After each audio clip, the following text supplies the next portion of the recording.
কুমিল্লার modern high স্কুলের প্রভাতী শাখার সিনিয়র শিক্ষক প্রবীর রঞ্জন দেকে গ্রেপ্তার ও মিথ্যা মামলা প্রত্যাহার এর দাবিতে নগরীর নজরুল এভিনিউ এলাকায় নিজ বিদ্যালয়ের সামনে মানববন্ধন করেন অত্র বিদ্যালয়ের শিক্ষার্থীরা।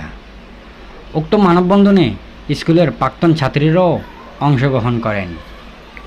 অত্র বিদ্যালয়ের প্রভাতী শাখার সিনিয়র শিক্ষক প্রবীর রঞ্জন দের বিরুদ্ধে মিথ্যা মামলা প্রত্যাহার এবং মুক্তির দাবি জানান শিক্ষার্থীরা। সিনিয়র শিক্ষক প্রবীর রঞ্জন দে নগরীর তালপুকুরপাড় এলাকায় বসবাস করতেন। তিনি প্রভাতী শাখার হিসাব বিজ্ঞান বিভাগের শিক্ষক হিসেবে দীর্ঘদিন ধরে দায়িত্ব পালন করে আসছেন।